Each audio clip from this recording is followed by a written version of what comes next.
Welcome. Thank you for joining The Good with Dr. Joe. This is a podcast coming live to you from ATL, Georgia. It's 12 noon Eastern Time. California right now is 9 a.m. and it's 5 p.m. in London. Hey, we have a lot for you today. First, we have a guest all the way from Conyers, Georgia, and she's going to be talking to us about how to take care of your kids in a pandemic. Now, you know, all the children are home right now and they're doing this digital learning thing. So for a lot of people, it's new. Some people, they're not sure how to handle that. The parents are working from home. The kids are going to school from home. This is new. How many of us prepared for this? I didn't know how to do this. But anyway, we're going to be talking about that today. But before that, let me tell you where to find us. We are on YouTube.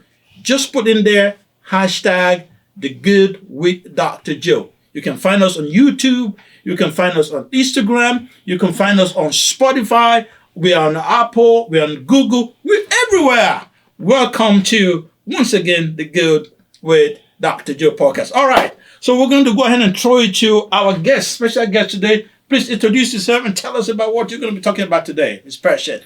Hi, everybody. Thank you, Dr. Joe, for having me on your podcast. My name is Patience Watson, and I'm just going to go over how I manage my work and life balance in the face of the pandemic. This is all unprecedented time. Pandemics happen like every 100 years, so no one is prepared. I feel like our roles have evolved. I play a mother, a wife, a cook, maid, teacher, playmate, employee, and I added a student to it. Wow. That's a lot. That's a lot for one person to handle. It is. So now we're going to go about how to handle these different roles. Now I know. Have you remember Miss Laura? I call her Laura. Michelle. We remember Laura, right? Laura's been here for a couple of days. So Laura also have 2 kids also. So she's also going to be putting in what she's been doing. All right, so let's go. So Laura, so what do you have to say about what you also do?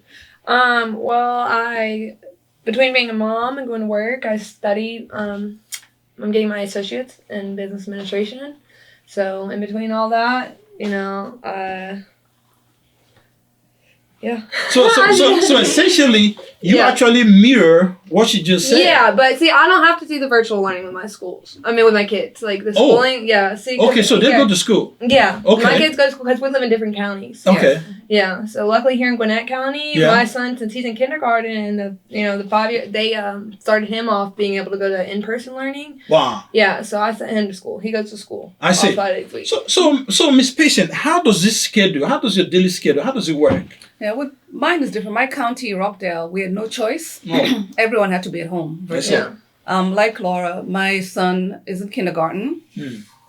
And so I had to kind of balance, first of all, set up my office differently. I have my office right here, and then I have my son across from me. Wow. So I set it up like that so that when he's in class, I can listen while I'm doing my emails. So I can hear what his lessons are and help him if needed. In the beginning of the school term, I would sit with him, for each class and, try to help him out. But now as time grown, I've given him, more autonomy. Usually his schedule, he has to log in between 7:30, 7:45. His dad gives him breakfast in the morning, then he is gone, he works out of the house for the day. The teacher has 30-minute lessons with 10, 15-minute breaks that the kids go play back and forth. And one of the biggest challenges is that he can go to his room and play with his toys on his break, and then have to call him to come back, or the teacher has a little ringer timer and he comes back. So that's one of the biggest challenges. So there's a real possibility that they go on recess or go on a 10-minute break or go to the bathroom and just forget. They just find something. They don't want to come back. Mommy, I don't want to come back. That's especially Mondays is the worst too. Even we don't want to go to work on Mondays, but Monday morning. Yeah. He doesn't want to go to school, even though basically it's 10 steps from his bedroom to our office, our school. And he's sitting there fidgeting, playing on the floor, rolling on the ground. And, Monday is the worst day for me to try to get him to concentrate on anything. And then here's one thing I was wondering. So now he goes in at 7, right? What time do you have to report for work, even though you work from home? So what I do is we've set up, I wake up around 7 and I log in and try to do some work until about 7:30. My husband gets him ready gets him his breakfast, gets him dressed. He has him by his computer between 7:35 and 7:45. Yeah, but what time do you I have to log in be? at 7:30. No, what time do you have to be at work? I mean, you. Oh, luckily with me, Yeah. my job is very flexible. So I usually give myself about 2-hour lunches so I can give myself a time off. I All see. the time. And So- then I work at night to make up for some of the time that I take. All right, I see. So- So flexibility is part of it. So Yes. even if you work from home and your schedule allows you to be flexible, so that does really help you, to kind of combine the whole thing, right? Exactly. And which is why I have my computer desk here and him across from me so that I can be there watching my emails and stuff, and then I go, and listen. Mm-hmm. And they have a great break between like 10:15 until 12:40. I see. Where they can play and hang out, so I get to sit down for an hour or so and get some work done. And if I have conference calls, everyone is pretty understanding because some people also have kids at home. So what we do is we try to schedule a conference call between that 10 to 12:40 window, or after his class ends. He has a class at 12:40 until 1:15, and another one at 1:50 sometimes. So I schedule my other calls in the afternoon. I see. So the main thing here is learning how to plan and schedule. So that's big here. Yeah. Because if you don't know how to plan and schedule around, his schedule, basically you have to look at your children's schedule and kind of walk yours around it. So folks, we're talking about how to take care of your kids, manage your home and your work-life schedule in a period of pandemic, especially with our children doing their digital learning from home. Now, we're going to be taking calls pretty soon. The number is 678-708-4567. All right. So, Laura, so what do you have to add to what she just told us about this interesting work-life balance? Well, mine is so much easier than hers, especially with me now. I can hand my Yeah. kids off to the school daycare. Lucky But you. usually, I wake up in the morning and between while I get ready, I get them ready at the same time. And then on my way to work, I usually drop them off at school. My son, he has to be at school by 8 a.m. And then I drop him off first, and I drop my daughter off. Oh, phones are ringing. All right. Okay. All right. 1 quick second. Let's get a call. Welcome to the podcast, The Good with Dr. Joe. How can we help you? You're on air. Yes, my name is Louise, and I'm calling to talk to Miss Patient. All right. Go ahead. I wanted to congratulate her and say what a great job it sounds like she's doing. I know it's just a heavy-duty schedule, but Patience, you sound to me like you're handling it so well. Oh, thank you very much, Louise. All mothers and fathers out there who are doing these roles deserve a congratulations. Shout out to all the mothers This and has sisters. been very hard for all of us. Thank you. But I wanted to ask you, Miss Patience, in the evening when your husband gets home, does he kind of take over and give you a little break so you have a little bit of time all to yourself? Actually, that's a very good question. He actually works out of the house. I can't hear you. Sorry, that's a very good question, Miss Louise. He works out of the house, so he leaves around 8 o'clock. He comes back sometimes at 8 or sometimes at 9 o'clock. But Boy, that's late, isn't it? yeah, but he does. Sometimes he does help my son study his little sight words. If he comes in time, helps give him a I bath. just wanted to congratulate you, and I thought I got tired listening to it. I can't imagine doing all that. And it sounds like you're doing a great job, and I wanted to thank you for putting this on the air so some other people might really get some pointers from you. Thank you so much. Thank you for calling in. Please like our video. Go to YouTube. Support. Thank you so much. All right. So, okay. So, we... so if you're there, you want to call in, that's fine. You can call in 678-708-4567. Yeah, so you when your husband comes in at night, you see, that's also critical because I think where we'll miss it, especially this Generation X, is that everything is like left to the woman, So a lot of houses is the woman that does everything, So what you're saying is that the men actually also have a role Yes. in helping to make this happen. So what do you like to see men, husbands, what do you like to see them do to help make this work? Well, like I said, to help me with the schedule, what he does is he wakes our son up in the morning so I can sleep like 30 minutes A little bit more. Okay. He wakes him up, he gets him dressed and gives him his breakfast. I see. And then, like I said, he does a job where he has to be active the whole day. So when he comes, he needs to unwind too. So when he does come around 8, 9, like I said, sometimes he'll help me and he'll give our son a bath, his nighttime bath. And my son also, with his schoolwork, I have to help him study for an AR test. Every Friday he has to read a book and he has to memorize 5 words. So by Wednesday, he goes over the words with our son. If he's there in time before our son sleeps at night. I mean, that's nice. So, the fact that he has to work a lot, so... Wow, that's good. We try our best to try and balance it out. And also try to spend some time together. It makes... My wife... It makes a big difference when you have some help from the man. Because 2 hands will always be better than 1 hand. True, that's very interesting, yeah. It is. It's very true. So we have to work together. We have to support each other even in this time. Every little thing from anybody help. Now, we want to talk about the so-called essential workers. Essential like the doctors, the nurses, the grocery people. Now, there was a particular situation with these couple. They're both, I think they're both doctors, and then they have little kids. So the problem was now where and what to do with the kids because both of them have to be out there. Now, I want you to let you know there are some non-profits that are providing help to whether daycare or some kind of babysitting services for those essential workers. If you're a doctor, you're a nurse, both of you have to be out of the house and you can't. So reach out to your county. Reach out to the non-profit around your area and see which one is catering to help with babysitting. Good luck out there. All right, so Ms. Patient, what does you have to add to us today? What does you have to give to us today? Well, I was just going to briefly go over stress relief and stress management. Oh, man, that's necessary. And, during the pandemic and during our many evolving roles, what I found that I do, I sleep.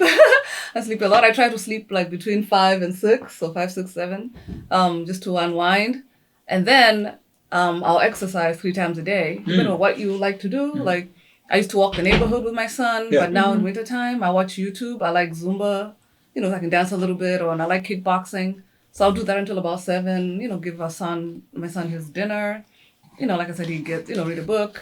He goes to sleep, and then I unwind a little bit, and then around 9, I go back and I log in, and I work for a couple hours when it's all quiet and everyone's at home. So what you're saying is that no matter how busy you are, you should create some time for some me time, and also some exercise time. You know, because you got to keep the blood flowing. Blood flow time. You got to put that in the thing. Wow. Yes, yeah. So how about you, Laura? So what do you have that luxury to do that? Oh, I don't work out and none of that. So I would go on walks with my kids before it got cold. So how do you stay fit then? How do you stay fit? How do you keep the blood flowing? How do you keep your mental health? It's hard. Yeah. Sometimes I'll just have to take a break from the kids or from my schoolwork. I'll have to, take a break from that. And like I said, sometimes I'd go on walks with the kids, like her. Like she'd walk around the neighborhood.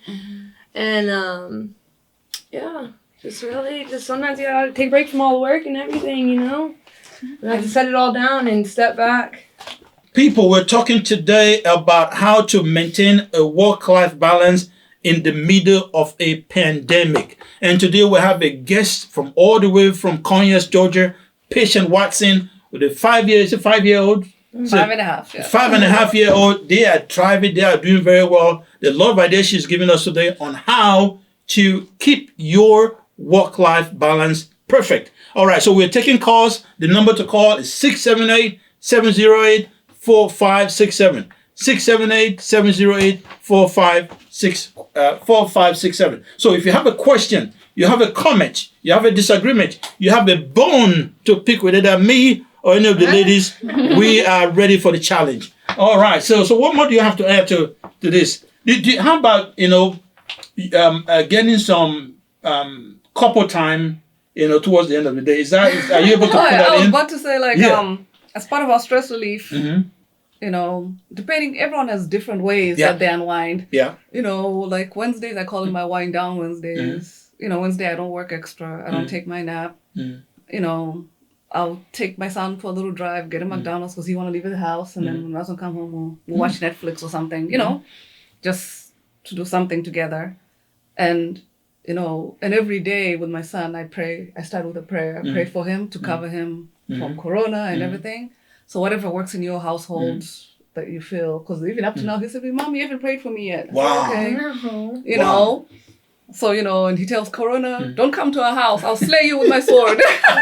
But, so they understand. And then they also need some social balancing. Yeah. So Mondays, I started taking him to play basketball with other kids because he liked to play basketball. So, we'll go play for an hour. And then, during that, one of those big breaks, when it's sunny, you go outside and interact with some of the kids in the neighborhood and have a mini research. So, it's just trying to balance him having a little social interaction, me having a break, and then also trying to not neglect our partners. Yeah. So, it's... I like the fact that you actually make time to take him out. A lot of people don't understand how critical that is, because if you if you stay indoors all day, there's some medical benefit in exposing yourself to the sun. Vitamin D, of course, comes from the sun, and also some social benefit also when the kids go out, instead of just being locked in a room all day. There are some children that they do their get depressed. Digital from the home, So we'll get another call. Let's go and take this call. Thank you for calling The Good with Dr. Joe. You're on air. How can we help you today? Hi, Dr. Joe. How are you today? Very good. Thank you so much for calling. What's your name, please? It's Ty. I'm calling from Hampton, Georgia. Yeah, hello, Ty. How are you doing? Thank you so much for calling. What do you have for us today? You're welcome. I'm just calling to see what you guys got going on. I love this show, and I actually was having trouble pulling up my live feed, so I was like, let me call in because I watch the show every Wednesday. Thank you so much. We really appreciate your calling in. We are actually, if you go in and put a hashtag The Good with Dr. Joe, that should bring you up. We're on YouTube. We're on Spotify. We're on Instagram. We're all over the place. Do you have a question for us today? Yeah, I knew that from the last show and from the previous recordings that you guys were doing, I heard you were talking about trying to keep the family together and keeping things together while you're going through whatever situations you're going through with COVID. And I was calling to find out, some tips. I have a few things myself. I work from home myself, and my husband, he works full time, and he's also a minister. But I just was calling to find out, what's new, because everything is so boring in COVID. You got to play it safe. If you're playing it safe, you have some people that aren't playing it safe. But if you're playing it safe, things can get a little boring and dull. So I was calling to see what tips you guys had on that. Absolutely, absolutely. Thank you so much. We're going to go ahead and address that question now. One of the things that is new is the fact that the vaccines are out. Did I say it right? No, that time. Vaccine? Yeah, vaccine. Vaccine, yes. So right now, the thing about the vaccine is that it has two parts to it. The fact that there's a medical part and there's also the psychological part. The fact that people are hopeful that there's something is coming to help. Yes. That actually helps the body, puts the body in a very positive vibe, and it helps deal with the situation. And one of the things that our guest is also talking about today is actually planning and maintaining a work-life balance, whether you work from home, whether your children are doing digital school, or whether they're going to school, because there are still some schools that are actually open to children. So the thing is to maintain a work-life balance, and that starts with understanding the schedule and planning your schedule in such a way that you're able to optimize all the times and available times that you have for you. Thank you so much for calling in today. We appreciate your calling. Please like our videos, and I will talk to you soon. So she's saying, so what other new stuff do you think you see? I think right now they're saying that like you mentioned, the vaccines coming out, and we all know it's gonna go to people over 60, I believe, and the essential workers. Essential workers first, in the medical field. So maybe by the time it gets to us, it'll be around July. But I was just saying that it's 9 months into the pandemic. Yeah. And we need to find some way, like you said, ways for the kids to connect. You can do video chats with your children and their other little friends. Oh yes. If they can't see each other. Yeah. Or if you when the days that are a little sunny, like last week, I took my son to the playground. I had him with his mask, and I just let him, do the monkey bars. And I wiped his hands down and everything. But he just enjoyed doing the monkey bars because he hadn't done it for a while. And also find time for you. Like you said, watch Netflix with your husband or try to order some food in. You know, if you can, if you don't want to go out to the restaurants, you know, with the numbers going up. Whatever happens to work for you and, you know, your personal life and what you like to do. Some people, you can watch TV. That's your way of unwinding. You know, you can watch your favorite show. You know. So you're gonna find what works for you. Yeah. You know, so it's very critical, and there's a ton of information out there now. Watch online on YouTube. There's a ton of information. Some of that information is a little bit crazy, you know, but just so you just have to take it with a pinch of salt. You know, double check, verify, call people who know, call the hospitals, call the county, call the city. And they will show you. And before we leave today, I wanted to also talk very quickly, and then we can round up. I want to talk about the stimulus package. Okay. Yay. So we have been screaming and say, okay, they can't go out. They can go back without doing it. So we're very, very hopeful that, fingers crossed, that now they have eliminated some of the two contentious issues from the package. So that's gone. So we are hoping that they can get something in before Christmas. Yes. That is the goal, so get a package in before Christmas. That's a week away. Yes. Yeah. I mean, if they want to do this, they can do it in a matter of hours, just a matter of they call each other and then sign. Yeah. I mean, the package has already been designed, everything been done. It's just for them to agree and say, okay, let's do it. You know, so please don't relent in your calls. Call the senator, call Pelosi, Google her name, Google her office, phone, call her, call McCollum, the guy from Kentucky. We need that money. Call Trump if you like. Find his phone number, call him, call your senators. We need the package like yesterday because Christmas is coming and we get to get shopping, we get to get the Christmas presents and all of that. Any last word from you ladies before we say goodbye? Quick question. How much is the package, roughly? $908 billion. No, I mean, how about your person? Well, $300 for extended unemployment benefit. And then depending on your work, you know, so you can get, you know, anywhere up to 2,000 they're saying right now. They haven't finalized yet. This is still a proposal, you know. So up to 2,000 for a person, that would be nice, you know. So, yeah. So anything else? Anything from you? No. Not really. Yeah, I just wanted to say, you know, I enjoyed my time here, and you know, this year has been very challenging. Yeah. I cannot wait for 2020 to come. Yeah. And 2021. Sorry, 2021. 2021. We want 2020 to go. Yeah, goodbye 2020. Yeah. 2021 to come, and I know, like, I believe some counties will be opening for 2 days a week. Mine might be doing that for next year. So if they do that, I'm hoping you know, my son will be able to go in for these 2 days.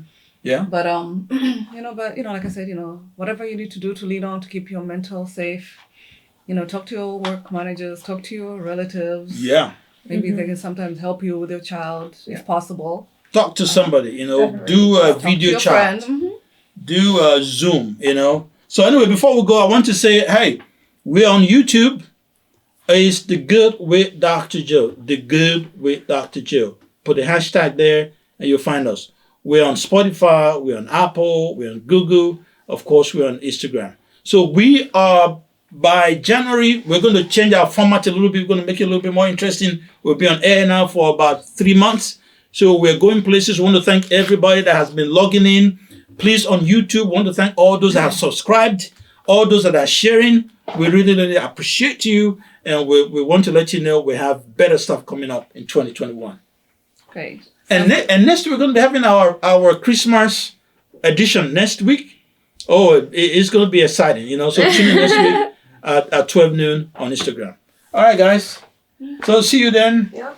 Thank you. Sayonara. Is it sayonara? Yeah, sayonara. Sayonara? I have no idea. Okay. Cool. You go over Ala Vista, right? Hasta la Vista. Hasta la Vista. Thank you so much. See you next time. Au revoir.